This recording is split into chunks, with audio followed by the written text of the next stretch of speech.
ប្អូនទាំងអស់គ្នាថ្ងៃនេះមកទាំងផ្ទៃមេឃកំពុងតែភ្លៀងទៀតហើយចាថ្ងៃនេះគឺខ្ញុំមកបង្ហាញអំពីវិធីសាស្ត្រនៃការធ្វើទឹកត្រីជាមួយនឹងមនុស្សបងប្អូនណាខ្លះដែលគាត់អត់ដែលធ្វើឬក៏មិនដែលឃើញគឺអាចឆែកមើលនៅក្នុង Channel នេះសម្រាប់ពេលនេះខ្ញុំកំពុងតែធ្វើហើយចាតោះឥឡូវហ្នឹងមកមើលគ្រឿងផ្សំរបស់យើងទាំងអស់គ្នាអង្គលរបស់យើងគឺយើងមានប្រហុកខ្មែរចំនួនកន្លះគីឡូម្នាស់ចំនួន1ផ្លែបន្ទាប់មកទៅគឺយើងត្រូវការប្រើប៊ីចេងមកបន្តិចស្ករត្នោតចំនួនកន្លះគីឡូអំបិលចំនួន4ខាំចាគឺយើងមិនអាចចោលបានទេជាមួយនឹងសបកខ្ទឹមណាបងប្អូននេះសបកខ្ទឹមគឺយើងត្រូវការបកយកមកដាក់ធ្វើទឹកត្រីគឺធ្វើឲ្យទឹកត្រីរបស់យើងឈ្ងុយចានៅពេលនេះបងប្អូនដឹងពីគ្រឿងផ្សំរបស់ការធ្វើទឹកត្រីរបស់ខ្ញុំអស់ហើយ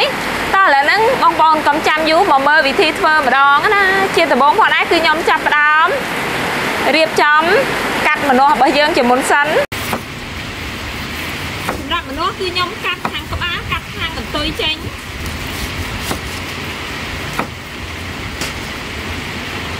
ចាដល់ពេលនេះគឺយើងកាត់ក្បាលកាត់កន្ទុយរួចហើយគឺយើងចាប់ផ្ដើមយកមកលាងម្ដង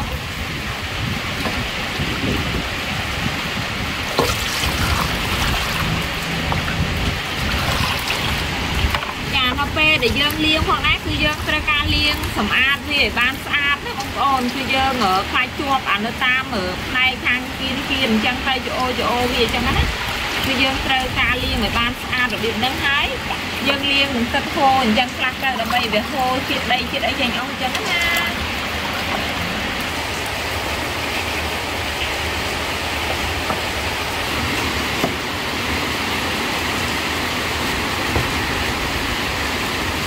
យើងកាត់ក្រាស់ស្ដាងតាមការចូលចិត្តរបស់យើងទៅអត់មានបញ្ហាអីណាបងប្អូន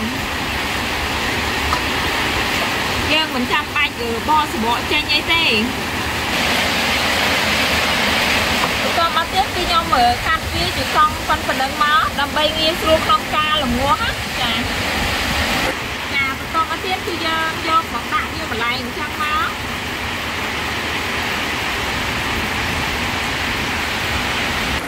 ចាដល់ពេលនេះដែរគ្រឿងផ្សំផ្សេងហ្នឹងគឺខ្ញុំរៀបចំរួចអស់ហើយដូចជាម្នាស់អីគឺកាត់ជាដុំរួចអស់ហើយឥឡូវហ្នឹងបងប្អូនមកមើលវិធីស្ងោរទឹកត្រីរបស់ខ្ញុំម្ដងណាហើយភ្លើងនេះកំពុងតែឆេះសន្ធោសន្ធៅតែម្ដងនេះឥឡូវហ្នឹងគឺខ្ញុំចាប់ផ្ដើមដាក់ឆ្នាំងចូលមកចាគឺយើងរងចាំរហូតទាល់តែឆ្នាំងរបស់យើងរៀងឡើងក្តៅទើបយើងដាក់ស្ករត្នោតរបស់យើងចូលមកហើយនៅពេលដែលយើងធ្វើទឹកត្រីផងដែរគឺខ្ញុំអត់ដែលប្រើស្ករសទេគឺខ្ញុំប្រើតែស្ករត្នោតឬក៏ស្ករក្រហមណាចានៅពេលនេះដែរឆ្នាំងរបស់យើងរៀងឡើងក្តៅហើយយើងចាប់ផ្ដើមដាក់ស្ករចូលមក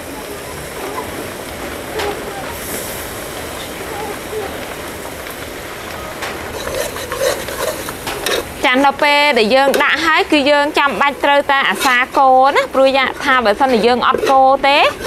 គឺវាអាចជាខ្លោចម្ដុំអញ្ចឹងទៅ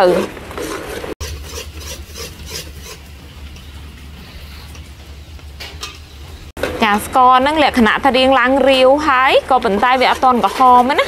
យើងកូររហូតទាល់តែវារៀងឡើងពណ៌ក្រហម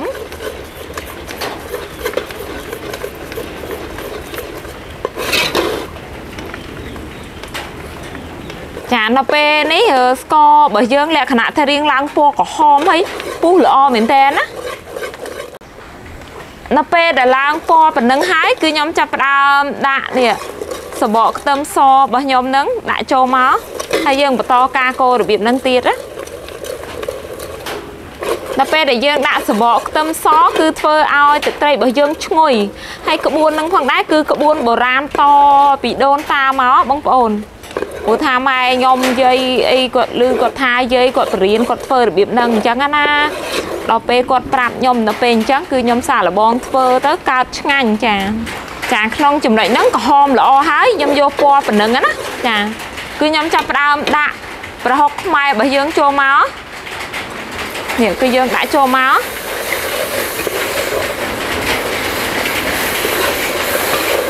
ហើយយើងបន្តលម្ងាស់អញ្ចឹងណា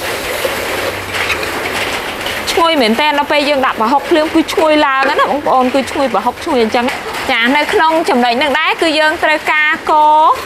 ម្នាស់របស់យើងតែម្ដងណាបងប្អូនដើម្បីឲ្យម្នាស់របស់យើងហ្នឹងវារៀងឡើងឈ្ងុយចាគឺវាចេញជាតិទាំងអស់អញ្ចឹងណា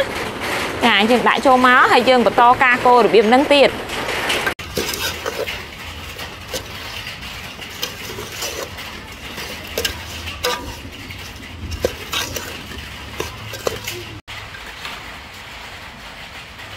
មួយប្រហុកខអីហ្នឹងបងប្អូនគឺទឹកត្រីរបស់យើងហ្នឹងលក្ខណៈថាវារលួយផ្នែកប្រហុកណាមុនហ្នឹងគឺឃើញខ្ញុំដាក់ប្រហុកគឺធំប្រហុកធំចាពីថាសាច់ត្រីវារៀងធំហាប់ល្មួតរបៀបហ្នឹងតែសូមបញ្ជាក់ថាហ្នឹងគឺយើងអត់ទាន់បានដាក់ទឹកទេគឺទឹកដែលចេញពីម្នាស់ហើយនឹងទឹកដែលចេញពីប្រហុកបងប្អូនហើយទឹកហ្នឹងគឺពុះល្អមែនតើដល់ពេលដែលពុះល្អអញ្ចឹងគឺខ្ញុំចាប់ផ្ដើមដាក់ប៊ីចេងចូលមកប៉ុណ្ណឹងណាគឺខ្ញុំអត់ប្រើច្រើនទេសម្រាប់ប៊ីចេងហ្នឹងចាំអំបិលគឺយើងប្រើឲ្យរៀងច្រើនបន្តិចណា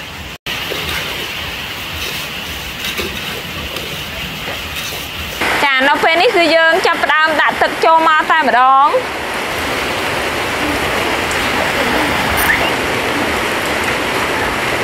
ក្នុងហ្នឹងគឺទឹកគឺខ្ញុំប្រើចំនួន5លីត្រណាបងប្អូនទឹកចំនួន5លីត្រអំបិលចំនួន3ខាំឥឡូវហ្នឹងគឺយើងរងចាំរហូតតតែទឹកត្រីរបស់យើងរៀងពុះសិនចានៅពេលនេះគឺយើងមកមើលទឹកត្រីរបស់យើងគឺលក្ខណៈថាពុះល្អមែនតើណាមួយដែលចង់មកបង្ហាញនឹងផងដែរលក្ខណៈថាឃើញវាស្រកអស់ច្រើនទេបងប្អូនគឺមើលទៅស្រកប្រហែលជា1លីត្រកន្លះហើយណា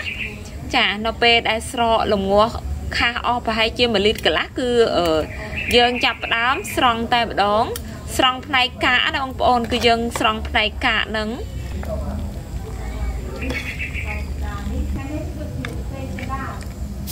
ចានៅពេលនេះគឺយើងស្រង់នឹងផងដែរគឺយើងស្រង់អាផ្នែកម្នាស់កាកម្នាស់ហើយនឹងកាកប្រហុកក៏បងប្អូនកាកប្រហុកកាកខ្ទឹមចាកាកសបកខ្ទឹមណាគឺយើងលំងាស់វារបៀបហ្នឹងហើយយើងសកត់ណាបងប្អូនគឺយើងសកត់របៀបហ្នឹងដើម្បីឲ្យទឹកហ្នឹងគឺវាស្រក់អស់ទើបយើងយក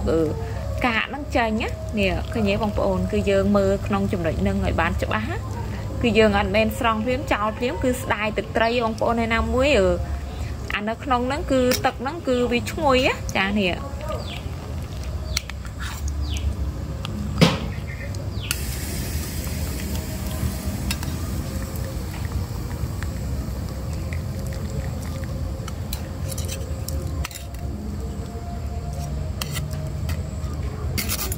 ចាអាផ្នែកកាកហ្នឹងផងដែរគឺយើងចោលណានេះឃើញទេ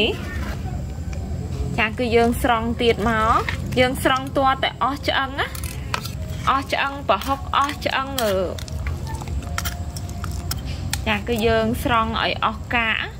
ដូចជាឆ្អឹងប្រហុកដូចជាផ្លែម្នាស់ហ្នឹងគឺយើងស្រង់ធ្វើយ៉ាងម៉េចឲ្យអស់បងប្អូន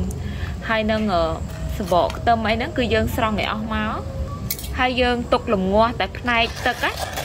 យើងធ្វើរបៀបហ្នឹងគឺងាយស្រួលហើយទឹកហ្នឹងនៅពេលដែល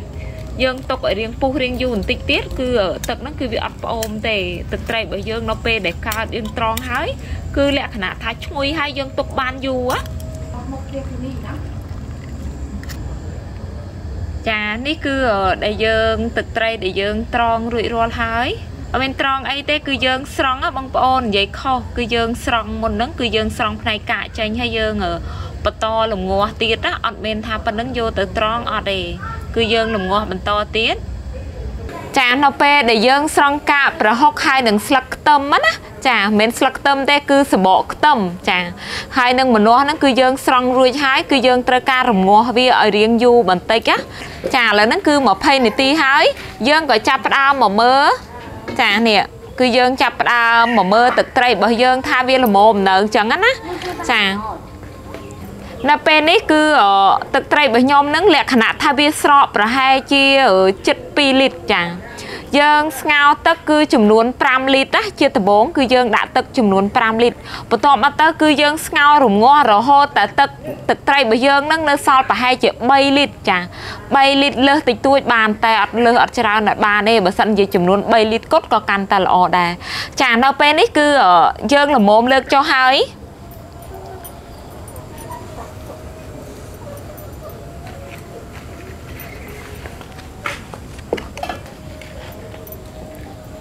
ចានៅពេលដែលយើងលើកចុះផងដែរគឺយើងទុកចោលរហូតតតែតិចទៅយើងយកទៅចម្រោះឥឡូវហ្នឹងគឺខ្ញុំចាប់ផ្ដើមយកទុករហូតតតែតិចចាំយើងជួបគ្នាម្ដងទៀតចានៅពេលនេះដែរគឺទឹកត្រីដែលយើងស្ងោរហ្នឹងលក្ខណៈថាវាតិច 100% ហើយចាដំណាក់កាលនេះផងដែរគឺយើងចាប់ផ្ដើមមកត្រងច្រោះយកទឹកត្រីដែលល្អណាតោះឥឡូវហ្នឹងគឺយើងចាប់ផ្ដើមមកមើលទាំងអស់គ្នាចាសម្រាប់កណាត់ផងដែរគឺយើង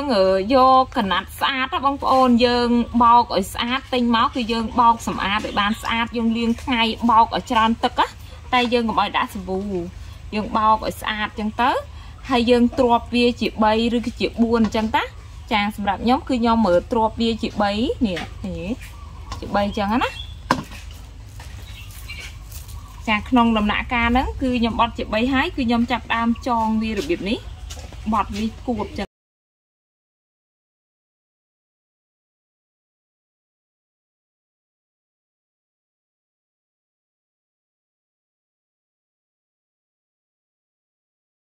ចានៅពេលនេះដែរគឺយើងចាប់ផ្ដើមយកមកភ្ជួរជាមួយនឹង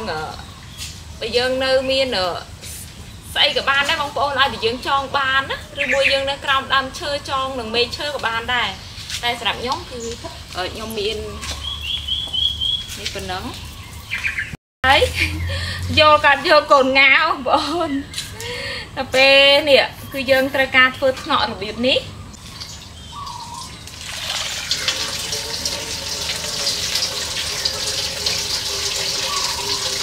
ចានៅពេលដែលយើងច្រោះដបងគឺលក្ខណៈថាវាឃើញទឹកវាហូរខ្លាំងអញ្ចឹងណា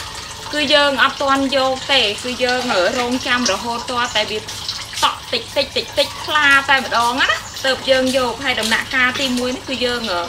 ត្រង់ទៅត្រង់មកអញ្ចឹងទៅចាដបងហ្នឹងគឺឃើញរបៀបហ្នឹងឯងគឺវាអត់ទាន់កើតទេណាចាគឺវានៅល្អចាឥឡូវគឺយើងរងចាំសិនរហូតទាល់តែទឹកត្រីរបស់យើងលក្ខណៈថាថ្លាណាចាមុនហ្នឹងគឺហូរខ្លាំងណាបងប្អូនដបងហ្នឹងគឺលក្ខណៈថាស្បែកហ្នឹងវាត្រង់យើងចាក់ភ្លាមវ៉ាវភ្លាមគឺលក្ខណៈថាទឹកហ្នឹងគឺទឹកត្រីរបស់យើងហូរខ្លាំងទឹកល្អតែនៅពេលនេះទឹកគឺចាប់ផ្ដើមដូចថាស្រក់ដេញតិចហើយឥឡូវហ្នឹងគឺយើងចាប់ផ្ដើមមកមើលទឹកចុងក្រោយនេះមិនទឹកចុងក្រោយអីទេបងប្អូនទឹកហូរជាបន្ទាប់ទៀតនេះណាឥឡូវគឺខ្ញុំចាប់ផ្ដើមបដូរម្ដងនេះបងប្អូនមកមើលចានៅពេលនេះគឺលក្ខណៈថារៀងឆ្លាហើយចានៅពេលដែលត្រង់មើលទៅលក្ខណៈថាមើលទៅថ្លាខ្លាំងហើយគឺខ្ញុំចាប់ផ្ដើមយកដបហ្នឹងមកដាក់ត្រង់តែម្ដងណាព្រោះថាខ្ញុំអត់ចង់ច្រកដបម្ដងទៀតចឹងណាបងប្អូនហើយយើងបន្តការចាក់អ្វីដែលថានៅសល់ចឹងណាទឹកត្រីដែលយើងនៅសល់របៀបហ្នឹងណាបងប្អូននៅពេលដែលវារៀងស្រក់គឺយើងយកវែកមកចាក់ថ្នមនៅលើហ្នឹងណានេះគឺយើងចាក់ថ្នមណាចាគឺយើងកុំឲ្យដាក់ខ្លាំងវាអាចជាចូលកកចឹងណាចាគឺយើងធ្វើអញ្ចឹងបដារហូតតតែទឹកត្រីរបស់យើងហ្នឹងច្រោះអស់ចានៅពេលនេះគឺខ្ញុំសូមបញ្ជាក់ម្ដងទៀតនៅពេលដែលច្រោះហ่าបងប្អូនខ្លាចបងប្អូននៅខ្លះគឺគាត់មើលទៅអត់តន់អញ្ចឹងណាចានៅពេលដែលច្រោះដបងគឺយើងច្រោះទៅលក្ខណៈថាទឹកហ្នឹងគឺលក្ខណៈថាវាកកខ្លាំងចាគឺវាកកខ្លាំងក៏ប៉ុន្តែអាទឹកកកខ្លាំងហ្នឹងគឺយើងយកចេញហើយនៅពេលដែលវាទឹកថ្លាយើងត្រង់ទុករបៀបនេះណាទឹកថ្លាគឺយើងយកមកប្រើបានហើយទឹកត្រីថ្លាហ្នឹងតែទឹកត្រីដែលវាល្អបងប្អូនសម្រាប់ទឹកត្រីដែលវាល្អចាគឺយើងដាក់ផ្សេងអញ្ចឹងមកនៅពេលដែលយើងច្រោះបដាឲ្យធម្មតាវារៀងអស់បដាណាអាទឹកដែលល្អហ្នឹងគឺយើងត្រូវការចាក់ទៅម្ដងទៀតដើម្បីឲ្យវាថ្លាទាំងអស់ណាហើយយើងយកទាំងអស់តែម្ដងទឹកត្រីហ្នឹងគឺយើងយកទាំងអស់ណាអាល្អគឺយើងច្រោះម្ដងទៀតរហូតទាល់តែថ្លាកើតជាទឹកត្រីរបៀបនេះណាចាហ hay ở bên đi đá cứ chọc tập nắng xong ở con bong của ôn để tạm đàn mơ video thôi tịch tray ẩm pi mình nó bao nhiêu mắt chàng sừng khâm thả bong của ôn mai dân ngừng phanh chặt khlang khlang tay mà đòn hay lược tịch chặt bong của ôn